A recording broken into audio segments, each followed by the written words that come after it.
ষ্ট্ৰোকৰ ওপৰত কিছু কথা আলোচনা কৰিম। প্ৰথমতে আৰম্ভণি। ষ্ট্ৰোক মানেনো কি?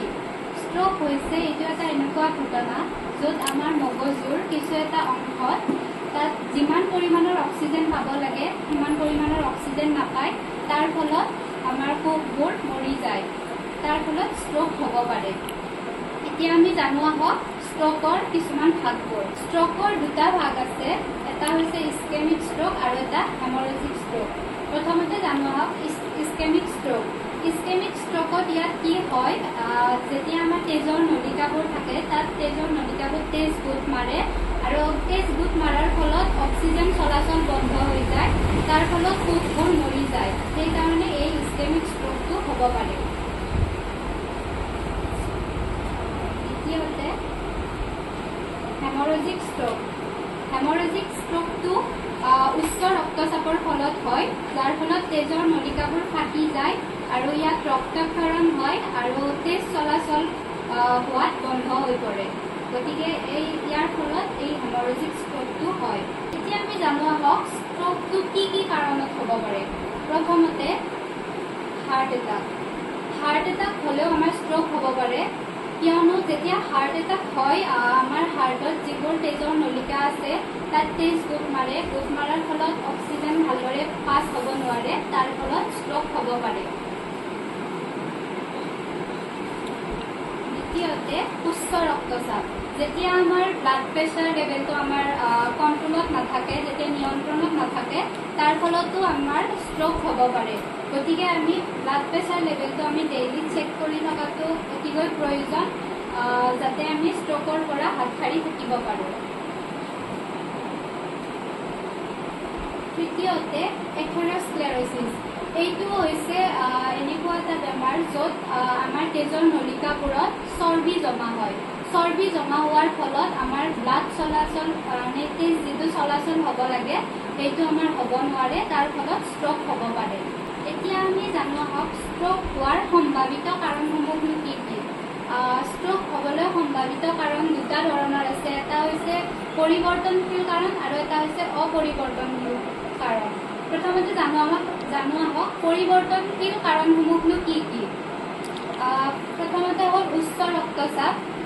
উচ্চ ৰক্তচাপটো আমি সদায় কণ্ট্ৰলত ৰাখিব লাগে, এইটো আমি সদায় চাই থাকিব লাগে আৰু আমি খাদ্য আমাৰ ভালদৰে খাই থাকিব লাগে, তেতিয়া আমাৰ উচ্চ ৰক্তচাপটো আমাৰ নিয়ন্ত্ৰণ হৈ থাকে আৰু তাৰ ফলত আমি ষ্ট্ৰোকটো আমি প্ৰতিৰোধ কৰিব পাৰোঁ। দ্বিতীয়তে মধুমেহ। মধুমেহ মানে হৈছে ডায়েবেটিছ। আমি সদায় ডায়েবেটিছটো চেক কৰি থাকিব লাগে, ডায়েবেটিছটো কণ্ট্ৰলত ৰাখিব লাগে, তেতিয়া আমি ষ্ট্ৰোকটোক আমি প্ৰতিৰোধ কৰিব পাৰিম। তৃতীয়তে ধূমপান।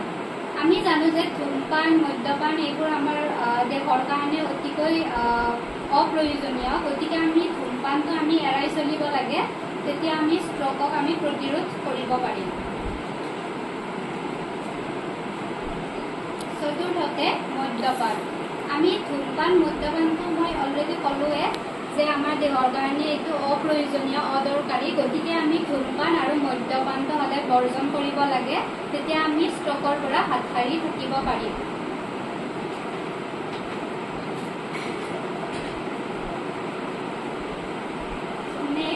মেদবহুলতা। আমাৰ যেতিয়া ওজন বাঢ়ি যায়, আমাৰ যেতিয়া বেছিকৈ লগাতকৈ বেছি আমি শকত হওঁ, ইয়াৰ ফলতো ষ্ট্ৰোক হ'ব পাৰে। গতিকে আপোনালোকে নিতৌ এক্সাৰচাইজ কৰিব পাৰে, গধূলি ৰাতিপুৱা খোজ কাঢ়িব পাৰে, তেতিয়া আপোনাৰ এক্সাৰচাইজ কৰিলে, খোজ কাঢ়িলে তেজৰ চলাচলবোৰ ভালদৰে হৈ থাকিব পাৰিব আৰু তেতিয়া আপোনাৰ ষ্ট্ৰোক হোৱাৰ সম্ভাৱনা কমি জানো আহক অপৰিৱৰ্তনশীল কাৰণসমূহনো কি কি। অপৰিৱৰ্তনশীল সম্ভাৱনীয় কাৰণসমূহ। প্ৰথমতে বয়স যেতিয়া আপোনাৰ 55 বা 55 বছৰৰ ওপৰ হয়, তেতিয়া ষ্ট্ৰোক হোৱাৰ সম্ভাৱনা বাঢ়ি যায়। দ্বিতীয়তে লিংগ। সাধাৰণতে আমি পুৰুষৰ তাত ষ্ট্ৰোক হোৱাটো বেছিকৈ দেখা পাওঁ, কিন্তু মহিলাৰ তাতো ষ্ট্ৰোক হ'ব পাৰে। তৃতীয়তে বংশগত মানে হ'ল আপোনাৰ যদি আগত ফেমিলি মেম্বাৰৰ যদি কাৰোবাৰ ষ্ট্ৰোক হৈছে, আপোনাৰ মা দেউতাৰ কোনোবা বেলেগ ফেমিলি মেম্বাৰৰ যদি ষ্ট্ৰোক হৈছে, তেতিয়া আপোনাৰো ষ্ট্ৰোক হোৱাৰ সম্ভাৱনা থাকে। এতিয়া আমি জানো আহক ষ্ট্ৰোক হোৱাৰ আগত কিছুমান লক্ষণ দেখা দিব পাৰে আপোনাৰ দেহত, গতিকে সেই লক্ষণবোৰনো কি কি? প্ৰথমতে প্ৰস্ৰাৱৰ নিয়ন্ত্ৰণহীনতা। আপোনাৰ পেচাবটো কণ্ট্ৰলত নাথাকিব, নিয়ন্ত্ৰণ নাথাকিব, আপোনাৰ যেতিয়াই তেতিয়াই লাগিব পাৰে, কেতিয়াবা আপোনাৰ অকণমান কাপোৰতো যাব পাৰে, গতিকে পেচাবৰ নিয়ন্ত্ৰণ নাথাকিব, এইটো আপোনাৰ ষ্ট্ৰকৰ এটা লক্ষণ হ'ব পাৰে। দ্বিতীয়তে মূৰ ঘূৰোৱা। আপোনাৰ মূৰ ঘূৰাই থাকিব পাৰে, কেতিয়াবা মাজে মাজে ঘূৰাব পাৰে, কেতিয়াবা কণ্টিনিউৱাছলি ঘূৰাই থাকিব পাৰে, সদায় ঘূৰাই থাকিব পাৰে, এইটো এটা ষ্ট্ৰকৰ লক্ষণ হ'ব পাৰে। তৃতীয়তে আহাৰ গিলিবলৈ অসুবিধা। আপোনাৰ খাদ্য খালে কিবা বজি থকা যেন লাগিব পাৰে, আপোনাৰ অসুবিধা হ'ব পাৰে, আপুনি দুখ পাব পাৰে, এইটো এটা ষ্ট্ৰকৰ এটা লক্ষণ হ'ব পাৰে। চতুৰ্থতে কথা কোৱাত অসুবিধা। আপোনাৰ কিবা কথা ক'লে আপোনাৰ স্পষ্টভাৱে নোলাব পাৰে, আপোনাৰ অসুবিধা হ'ব পাৰে, দুখ পাব পাৰে, কিবা তেনেকুৱা এটা ষ্ট্ৰকৰ এটা লক্ষণ হ'ব পাৰে।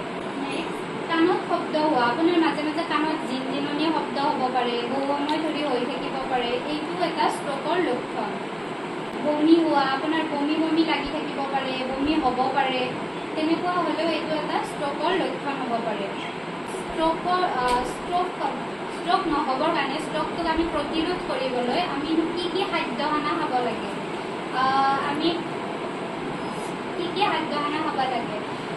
প্ৰথমতে আমি আমাৰ খাদ্যভাসত আমি নিমখটো সদায় কমকৈ খাব লাগে। নিমখ কমকৈ খালে আমাৰ কি হয়? আমাৰ ব্লাড প্ৰেছাৰত আমাৰ নিমখটো খুব বেয়া ন, সেইকাৰণে আমাৰ নিমখটো কমকৈ খালে আমাৰ ব্লাড প্ৰেছাৰটো কণ্ট্ৰল হৈ থাকিব, তেতিয়া ষ্ট্ৰক হোৱাৰ সম্ভাৱনা কমি থাকে। আৰু দ্বিতীয়তে আমি পানী বেছি পৰিমাণে খাব লাগে। নিতৌ আমি 2-3 লিটাৰ বা পাৰিলে বেছিকৈ আমি পানী খাব লাগে। আৰু তৃতীয়তে আমাৰ যিবোৰ প্ৰটিন থকা খাদ্য, যেনে মাছ, মাংস, কণী আপুনি খাই থাকিব পাৰে, আৰু আপুনি ফল মূল, শাক পাচলি ইত্যাদি খাই থাকিব পাৰে। এতিয়া আমি জানো ফল মূল আৰু শাক পাচলিনো কেনেধৰণৰ খাব লাগে। আমি পুষ্টিকৰ খাদ্যৰ ব্যৱস্থাপনা ফল মূল আৰু শাক পাচলি খাব লাগে। প্ৰথমতে ফল মূল হ'ল আপেল, মধুৰিআম, কল, কমলা, এইবোৰ খাব পাৰে আপুনি। শাক পাচলি বন্ধাকবি, সেউজীয়া শাক পাচলি, সেউজীয়া শাক, ব্ৰকলি, ব্ৰিঞ্জাল, বিলাহী, গাজৰ ইত্যাদি আপুনি খাই থাকিব পাৰে। ষ্ট্ৰকটোক আমি কেনেদৰে প্ৰতিৰোধ কৰিব পাৰিম? ষ্ট্ৰক নহ'বলৈ আমি তাক কেনেকৈ প্ৰতিৰোধ কৰি ৰাখিব পাৰোঁ?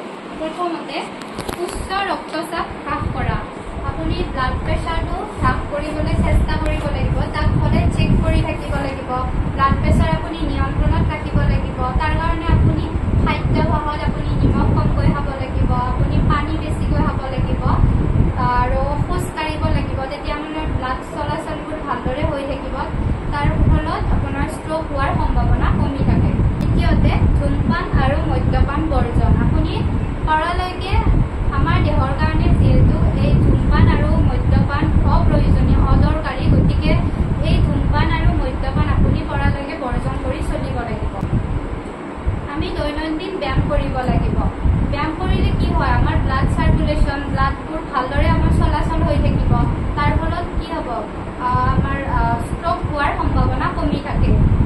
নিতৌ ব্যায়াম কৰি, ৰাতিপুৱা খোজকাঢ়ি, গধূলি খোজকাঢ়ি আমি ষ্ট্ৰকক আমি প্ৰতিৰোধ কৰিব পাৰোঁ। চতুৰ্থতে ভাল টোপনি অনাৰ চেষ্টা কৰক। আপোনালোকে ভাল টোপনি অনাৰ চেষ্টা কৰিব লাগিব। নিতৌ ৰাতি আপুনি বেছি নোৱাৰিলেও 6 ঘণ্টা বা তাতকৈ বেছি পাৰিলে ভাল, কিন্তু 6 ঘণ্টা আপুনি শোৱাৰ চেষ্টা কৰিব লাগিব, যিটোৱে আপোনাৰ ষ্ট্ৰকটোক প্ৰতিৰোধ কৰি ৰাখিব পাৰে। পুষ্টিকৰ আহাৰ গ্ৰহণ কৰক।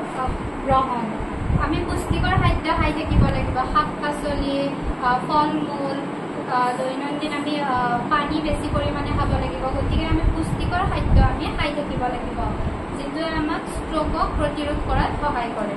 হৃদৰোগৰ চিকিৎসা কৰক। আপোনাৰ যদি হাৰ্টৰ কিবা প্ৰব্লেম আছে, আপোনাৰ যদি বুকুখন বেছিকৈ বিষাই থাকে বা হান মাৰি ধৰি থাকে, তেতিয়া আপুনি ডক্তৰৰ ওচৰত গৈ সোনকালে চিকিৎসা কৰিব লাগে, নহ'লে আপোনাৰ ষ্ট্ৰক হ'ব পাৰে।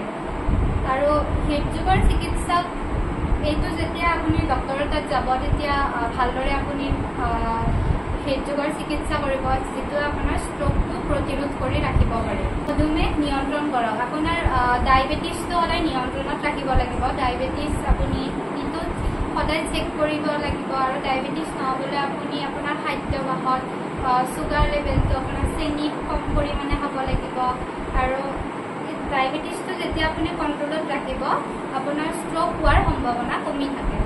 ষ্ট্ৰ'ক হ'লে ধৰক এজন মানুহৰ তৎক্ষণাৎ ষ্ট্ৰ'ক হৈ গ'ল, ঘৰত আছে বা দোকানত আছে বজাৰত আছে, হঠাৎ ষ্ট্ৰ'ক হ'ল, তেতিয়া আপুনি প্ৰথমতে কি কৰিব?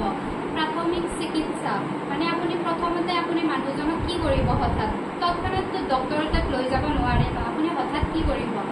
তেতিয়া আপুনি প্ৰথমতে মানুহজনক চাব লাগিব যে মানুহজনৰ মুখখন ঠিকে আছে নে নাই, মানুহজনৰ মুখখন বেকা হৈ আছে নেকি, তেওঁ লৰচৰ কৰিব পাৰিছে নে নাই মুখখন, আপুনি প্ৰথমতে মুখখন চাব লাগিব। তাৰপিছত আপুনি হাত ভৰিবোৰ চাব লাগিব যে মানুহজনে হাতখন দাঙিব পাৰিছে নে নাই, আপুনি দাঙিব দিব লাগিব যে হাতখন দাঙিব পাৰিছে নে নাই, লৰচৰ কৰিব পাৰিছে নে নাই হাতখন, আপুনি তাৰপিছত হাতখন চাব লাগিব। তাৰপিছত আপুনি তেখেতক কথা ক'ব দিব লাগিব, তেখেতক কথা ক'ব পাৰিছে নে নাই, কথা কোৱাত অসুবিধা হৈছে নেকি, আপুনি কিবা এটা শব্দ ক'লে সেই শব্দটো তেখেতক ৰিপিট কৰিব দিব, ৰিপিট কৰিব পাৰিছে নে নাই আপোনাৰ পিছত। যদি নোৱাৰে, যদি এইকেইটাৰ ভিতৰত কিবা এটা লক্ষণ দেখা দিয়ে তেতিয়াহ'লে আপুনি তৎক্ষণাৎ ইমাৰ্জেঞ্চি কল নম্বৰ যেনেকৈ 108ক আপুনি ফোন কৰিব পাৰে। এতিয়া 108ক ফোন কৰাৰ লগতো আহি নাপাব, অকণমান টাইম ল'ব। সেইখিনি টাইমত আপুনি কি কৰিব? প্ৰথমতে যদি মানুহজন ওচৰত থাকে, যদি তেখেতৰ তত থাকে গাত, তেতিয়া আপুনি তেখেতক কি কৰিব? পৰিৱেশটো চাৰিওফালৰ পৰিৱেশটো চাই ল'ব। তাৰপাছত তেখেতক এডোখৰ সমান ঠাইত ভালদৰে তেখেতক আৰামদায়কভাৱে শুৱাই দিব। তাৰপাছত তেখেতক প্ৰথমতে আৰামদায়কভাৱে শুৱাই দিব। তেখেতক কি কাপোৰ পিন্ধি আছিল, যি কাপোৰ পিন্ধি আছে কাপোৰবোৰ অকণমান ঢিলা কৰি দিব যাতে তেখেতে অলপ আৰামদায়কভাৱে শুব পাৰে। তাৰপাছত তেখেতে উশাহ নিশাহ ল'ব পাৰিছে নে নাই আপুনি চাব যে তেখেতে উশাহ নিশাহ ল'ব পাৰি আছে নে নাই। তাৰপাছত আপোনালোকে তেখেতক খাদ্য আপোনালোকে পানী হওক বা বেলেগ কিবা হওক একো যোগান ধৰিব নালাগে, তেখেতক ভালদৰে শুৱাই থৈ দিব লাগে। যদি মানুহজনৰ গাত তত নাই, যদি তেখেতে একেবাৰে তত নাই, তেতিয়া কি কৰিব আপোনালোকে? তেতিয়াও আপুনি মানুহজনক ভালদৰে সমান এডোখৰ ঠাইত শুৱাই থৈ দিব। তাৰপিছত তেখেতৰ উশাহ নিশাহটো চাব যে উশাহ নিশাহ ভালদৰে ল'ব পাৰিছে নে নাই। যদি পাৰা নাই তেখেতক চিপিআৰ মানে হ'ল বুকৰ মাজত এনেকৈ লৈ আপুনি পাম্প কৰিব লাগিব, তেতিয়া মানুহজনে মানে উশাহ ল'ব পাৰিব। আৰু পাম্প কৰাৰ পিছত যদি ওচৰতে কিবা হস্পিটেল আছে আপুনি নিয়াৰ কাৰণে চেষ্টা কৰিব লাগিব মানুহজনক সোনকালে।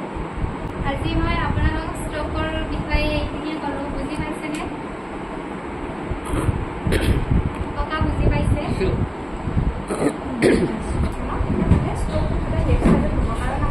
ৰাইট চাইডৰ ব্ৰেইনটোৱে সদায় লেফ্ট চাইডৰ কামখিনি কণ্ট্ৰল কৰে, আৰু যদি লেফ্ট চাইডৰ ব্ৰেইনে ৰাইট চাইডৰ বস্তুখিনি মানে পাৰ্টটো কণ্ট্ৰল কৰে। এতিয়া এইটো চাইডত যেতিয়া মানুহজনৰ প্ৰব্লেম হ'ব, ষ্ট্ৰ'কটো তেতিয়া এইটো চাইডত দেখা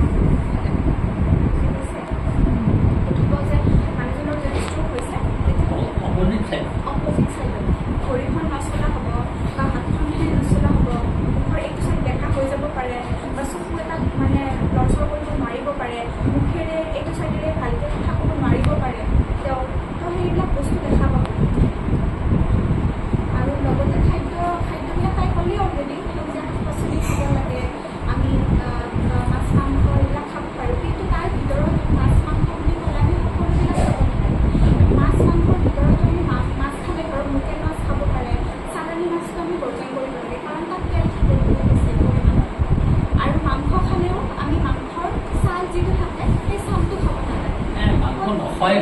নোখোৱাটো ভাল, কিন্তু কিছুমানে কি এৰিবতো পটককৈ নোৱাৰে, এতিয়া অলপ হ'লেও আপোনালোকে খাব লাগিব। সেই খোৱা বস্তুটো মানে কেনেকৈ খাব, সেইকাৰণে আমি যিটো ছাল যিটো আছে মাংসৰ সেইটো খাব নালাগে। পাৰিলে সেই ছালটো এৰাই পেলাই এনেকৈ খাব পাৰে মানে। আৰু পানী থকা বস্তুবিলাক যেনেকৈ তিয়ঁহ খাব পাৰে, তৰমুজ খাব পাৰে, সেইবিলাক পানী থকা যিবিলাক বস্তু আছে শাক পাচলি সেইবিলাক বেছিকৈ খাব। নেমু টেঙা খাব, নেমু টেঙা যিমানে খাব সিমানে আমাৰ ভাল হয়।